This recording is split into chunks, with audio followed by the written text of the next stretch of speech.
요한복음에 제일 먼저 나오는 이적 기사가 가나의 혼인잔치인데요.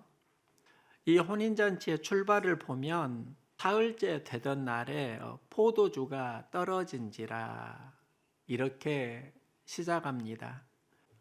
잔치를 했는데 포도주가 떨어졌다는 건 위기가 찾아왔다는 겁니다. 포도주가 단순한 음식이 아닙니다.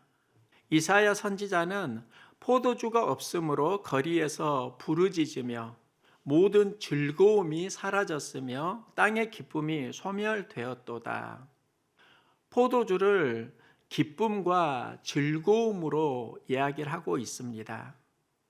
포도주가 의미하는 게 그런 겁니다. 기쁨을 의미합니다. 포도주가 떨어졌다는 건 내 삶에 기쁨이나 즐거움이 사라져 가고 있다는 걸 의미할 수도 있습니다. 처음에 포도주가 있었습니다. 시간이 지나면서 기쁨이 사라지고 감정이 메말라가는 그 시점이 찾아올 때, 이때가 가나 혼인 잔치에서 포도주가 떨어지는 사흘째의 시간일 수 있습니다. 혼인 잔치는 가정을 이루는 즐거운 날입니다. 혼인은 잔치가 되어야 합니다. 이 잔치에는 세 가지가 있어야 하는데요. 먼저는 잔치에는 잔치 분위기가 있습니다. 어울리는 흥겨움이 있습니다. 또 하나는 잔치에는 사람이 있습니다. 사람이 없으면 잔치가 아닙니다. 또 잔치에는 음식이 있습니다. 음식이 없다고 하면 그것도 잔치가 아닙니다. 사람이 분위기가 음식이 있어야 하는데 여기에서 가장 중요한 게 무엇일까? 이 중심에 있는 게 어떻게 보면 음식이라고 할 수 있습니다. 음식이 있으면 사람이 모이고 음식과 사람이 함께할 때는 분위기가 좋아집니다. 음식이 떨어지면 사람도 떠나게 되고 사람이 떠나면 분위기가 또 썰렁해집니다. 그래서 잔치집에는 음식이 중요한데요. 당시 문화를 보면 신랑이 청혼을 할 때 결혼 지참금을 가지고 신부 집에 갑니다.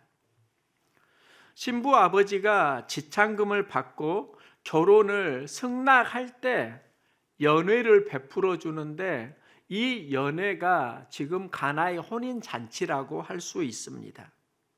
이 혼인잔치는 몇 일 동안 계속됩니다. 어떤 집은 3, 4일 할 수도 있고 길게는 일주일까지 잔치를 합니다. 이 잔치의 마지막 날은 신랑이 신부에게 포도주를 부어줍니다.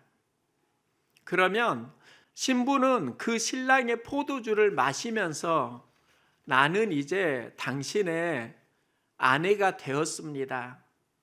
결혼 청혼을 받아주는 겁니다. 그때 그 자리에 있던 많은 사람들이 박수를 치고 축복하면서 혼인잔치가 끝나는데요. 만일 신랑의 포도주를 주었는데 신부가 그 포도주를 거절한다고 하면 나는 당신을 나의 신랑으로 맞이하지 않겠습니다. 청혼에 대한 거절의 의사 표시가 됩니다. 그래서 포도주는 단순한 음식이 아니라 혼인잔치에서 가장 중요한 음식이고 포도주가 떨어지면 혼인잔치는 위기를 경험합니다. 그런데 포도주가 떨어지는 사흘날은 그 혼인잔치에 지금 기쁨이 사라지고 있다는 겁니다. 불평, 원망, 짜증이 찾아오고 있다는 겁니다. 무언가를 해야 하는데 그것을 할 수 있는 에너지가 바닥이 났다는 겁니다. 혹시 여러분의 인생 가운데 그날 있지 않습니까?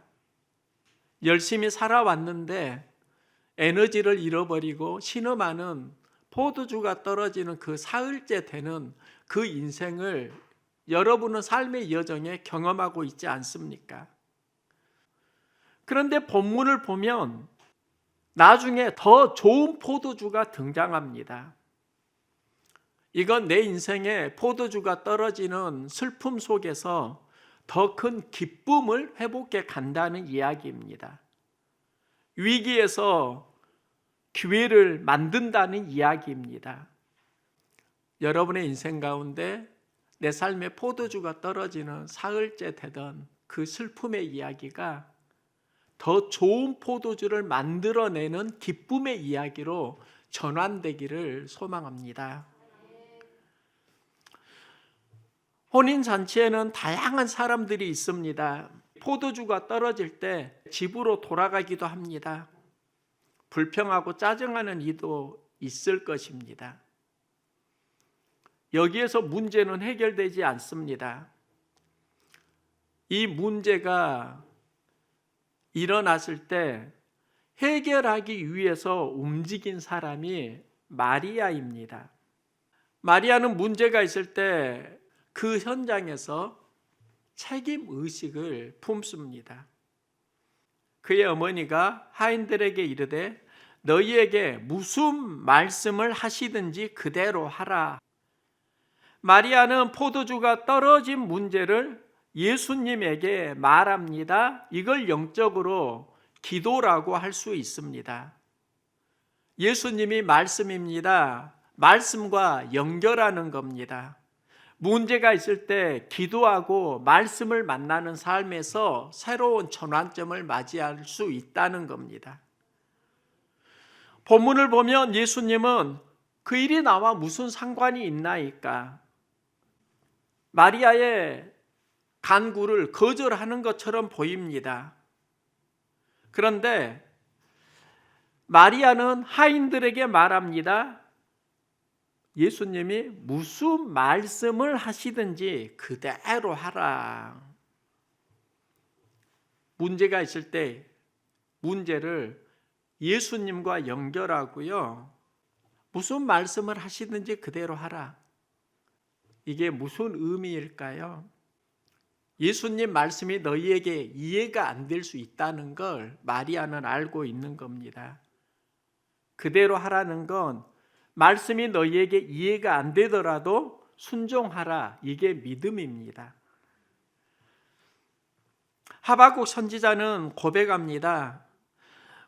무화과 나무가 무성하지 못하며 포도나무에 열매가 없고 감람나무 소출 없고 밭에 먹을 것 없고 우리의 양이 없고 소가 없을지라도 나는 여호와로 말미암아 즐거워하며 구원의 하나님으로 말미암아 기뻐하리로다. 이 말씀을 우리는 어려운 환경에서도 기뻐하라 이렇게 보통 이해를 합니다. 그런데 하박국 선지자가 전하는 마음은 나는 여호와로 말미암아 즐거워하며 구원의 하나님으로 말미암아 기뻐하리로다. 하나님이 함께 하시면 하나님 주시는 기쁨을 누리며 살겠다는 것입니다. 무화과 나무가 무성하지 못하는 것은 꽃을 피우지 못하는 시기를 말합니다. 포도나무가 열매가 없다는 건 기쁨이 사라진 즐거움이 없는 삶일 수 있습니다. 감람나무 소출 없고 밭에 먹을 것 없고 외양간에 소가 없다는 건 경제적 기반이 바닥났다는 겁니다. 많은 사람들이 이 상황 속에서 슬퍼하고 어렵게 살아갈 때 하박국 선지자는 그걸 이기는 비전을 선포합니다. 나는 여호와로 말미암아 즐거워하며 구원의 하나님으로 말미암아 기뻐하리로다. 어려움이 있을 때 중요한 건 어디와 연결하느냐입니다. 바울은 데살로니가 전서에서 항상 기뻐하라, 쉬지 말고 기도하라, 범사에 감사하라. 이것이 그리스도 예수 안에서 너희를 향하신 하나님의 뜻이니라. 전에는 기뻐하라, 기도하라, 감사하라에 포커스를 두고 이 말씀을 보았는데 나중에는 항상 쉬지 말고 범사에 일상에서 기뻐하고 기도하고 감사하는 삶을 살라. 그런데 지난주에 저에게 주시는 마음은 또 이런 겁니다. 삶의 현장에서 감당하기 어려운 감정을 만날 때 예수 안에서 전환이 가능하다는 겁니다. 그래서 바울은 그리스도 예수 안에서 너희를 향하신 하나님의 뜻이니라. 우리의 감정은 예수 안에 들어갈 때 건강하게 회복됩니다. 바울은 감옥에 있을 때 주 안에서 기뻐하라고 말합니다. 감옥은 환경이고 어려움인데 그 환경 속에서 바울이 했던 게 무엇인가? 주님과 연결하는 삶입니다. 그래서 찬양하고 기도합니다. 하나님과 연결하니까, 말씀과 연결하니까 그 감옥에서 기뻐하라 메시지가 나옵니다.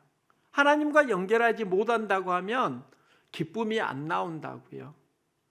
우리는 기쁨을 회복하려고, 감정을 회복하려고 수고를 하는데 진짜 해야 되는 수고는 내 삶이 말씀과 연결되는 겁니다. 하나님과 연결되는 겁니다. 하나님과 연결되는 그 수고를 할 때 하나님께서 주시는 응답이 기쁨입니다.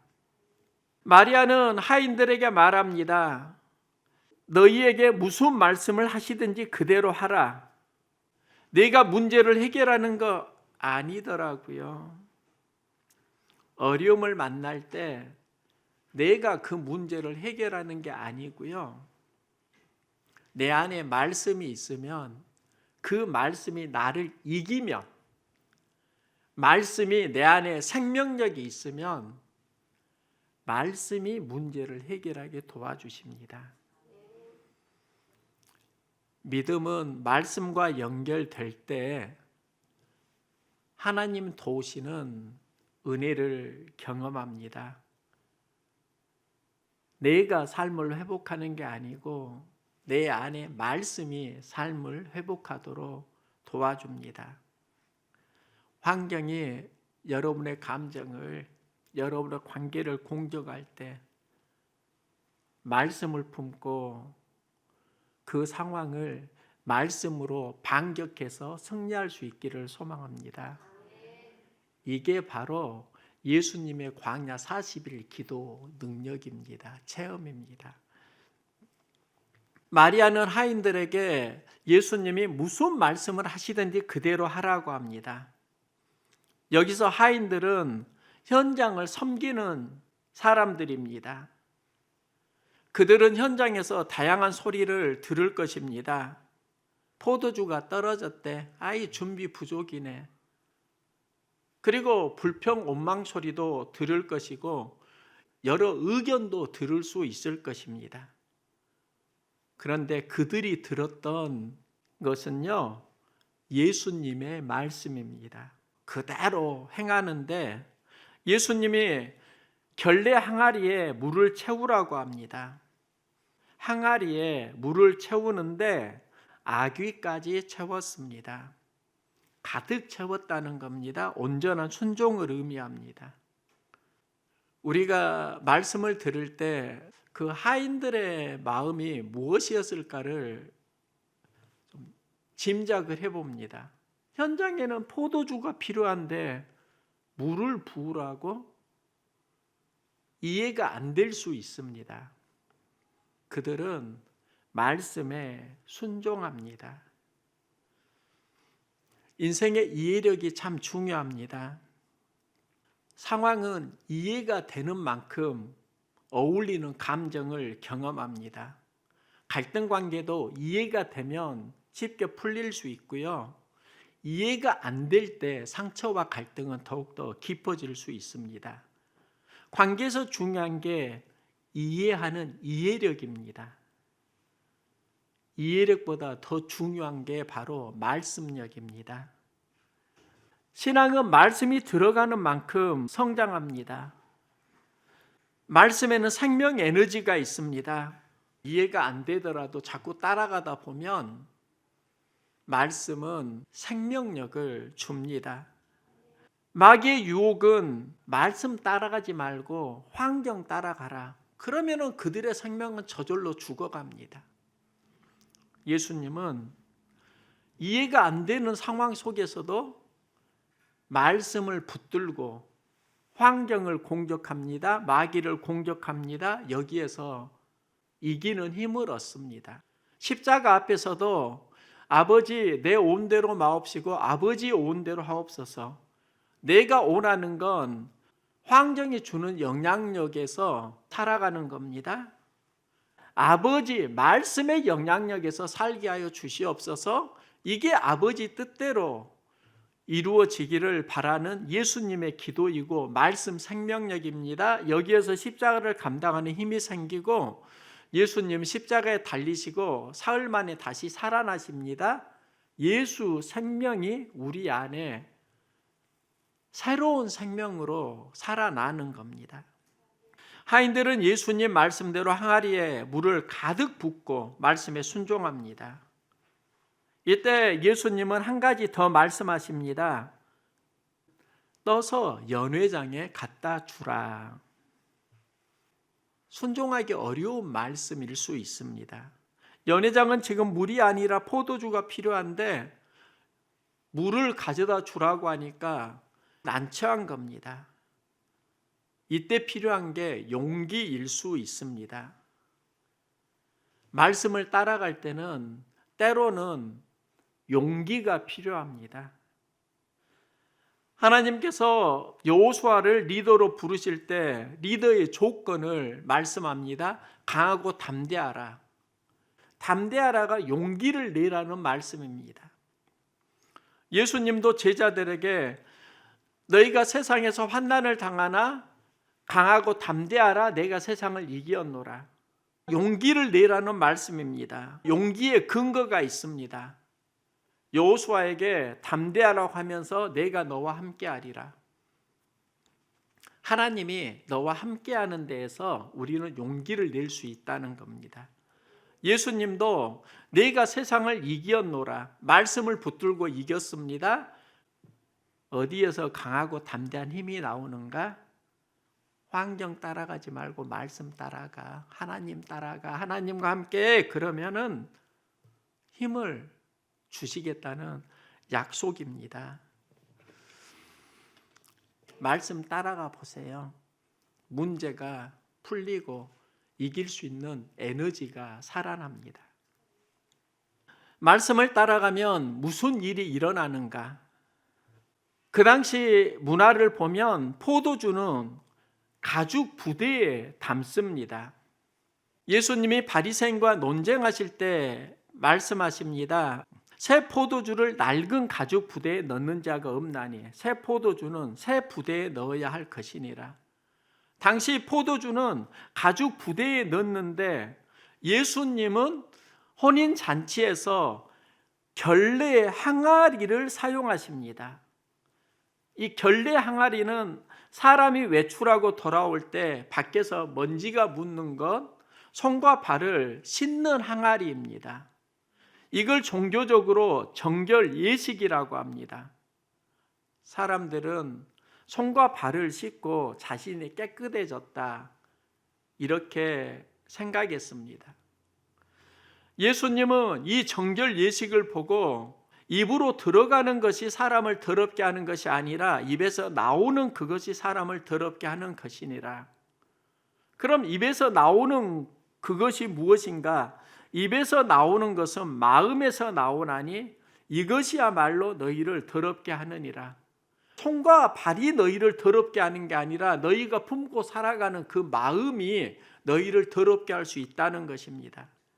손과 발을 씻는다고 청결해지는 것이 아니라 마음을 씻어야 한다. 이게 정결 예식의 예수님의 스피릿입니다.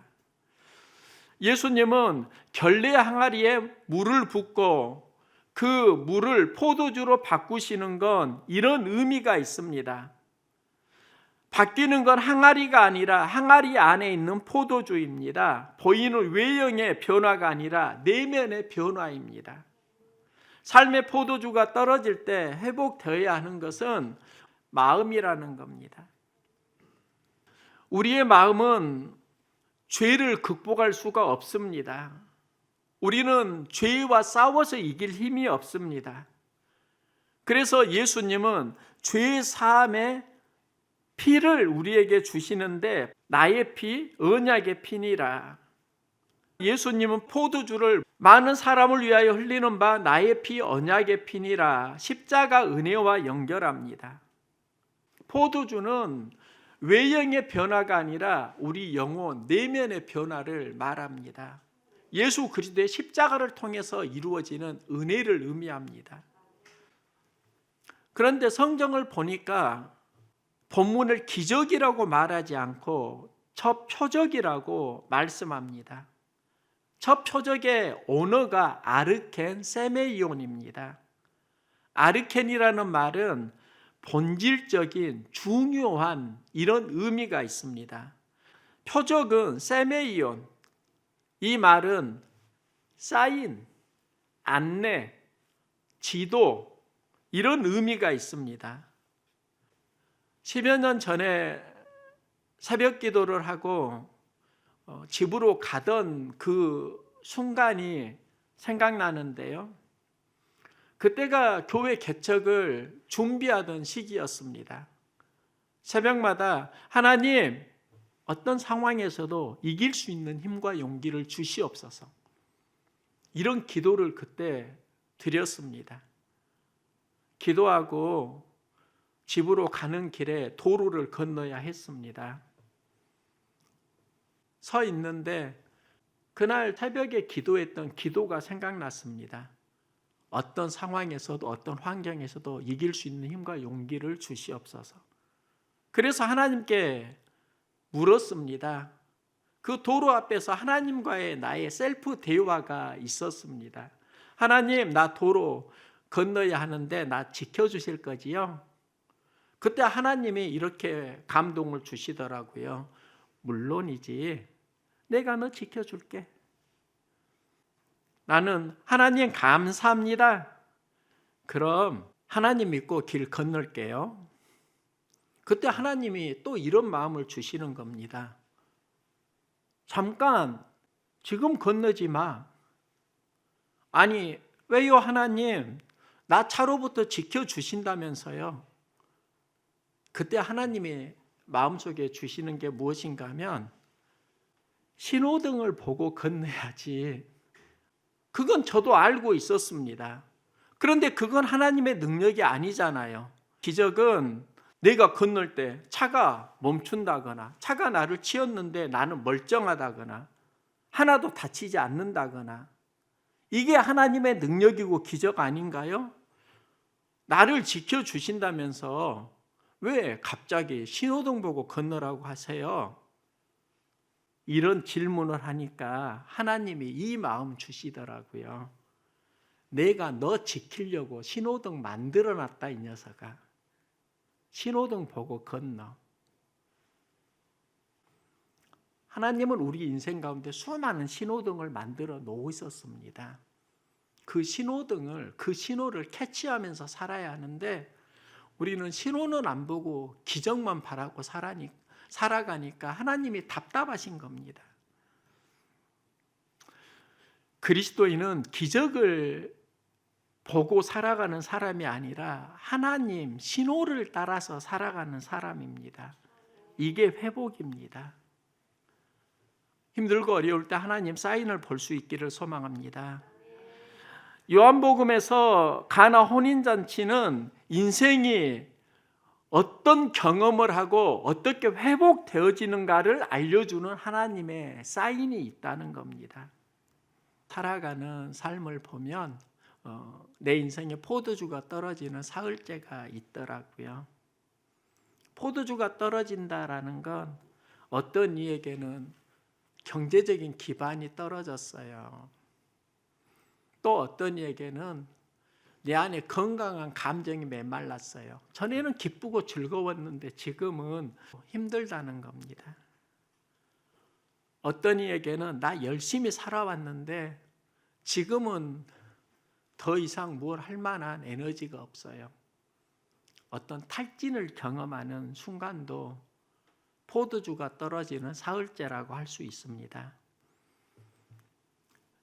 이때 수많은 그리스도인들이 하나님 행하시는 기적을 기대하면서 기도하곤 합니다. 그런데요, 우리가 보아야 하는 것은, 기대해야 하는 것은 실은 기적의 삶이 아니라 하나님의 사인을 보고 살아가는 일상의 삶이더라고요. 너에게 어려운 환경은 있는데 너 보니까 지금 말씀이 없는 것 같다? 기도해야 하는데 왜 기도하지 않고 있어? 이런 마음들이 우리 안에 다 하나님 주시는 사인들입니다. 염려하고 걱정하고 있네? 염려와 걱정에서 회복되는 게 아니야. 말씀을 붙들고 기도해. 이런 마음들이 우리 안에 하나님의 사인으로 살아나기를 소망합니다. 우리가 하나님께 찬양을 할 때도요, 찬양이 입에 안 나올 때가 있습니다. 찬양도 에너지입니다. 찬양이 안 되고 기도가 안 되고 떨어지는 그때가 더 찬양하기 위해서 몸부림을 치고 더 기도하기 위해서 하나님 앞에 매달려야 하는 때입니다. 말씀을 붙들고 말씀을 따라가는 용기를 내야 할 때입니다. 여러분의 삶 가운데 포도주가 떨어질 때 있지 않습니까? 무언가를 해야 하는데 벅차고 때로는 더 이상 하고 싶지도 않은 그런 번아웃이 여러분의 삶에 찾아올 때 있다고 하면 그때가 내 인생의 포도주가 떨어지는 사흘째 되는 날입니다. 포도주가 떨어지는 사흘째 되던 날, 거기에서 믿음을 멈추지 마시고 그곳에서 여러분 인생에 더 좋은 포도주를 만들어갈 수 있기를 소망합니다. 하나님께서는 더 좋은 포도주를 만들어가는 그 안내도를 다 보여주셨다고요. 말씀을 따라가면 너의 마음이 변화돼 기쁨이 살아나게 되고 내가 전에는 감당할 수 없었던 환경을 주님이 주시는 새 마음으로 감당할 수 있을 거야. 여러분 인생의 포도주가 떨어질 때 그때 더 좋은 포도주를 만들어가는 믿음의 삶 함께 살아갈 수 있기를 소망합니다.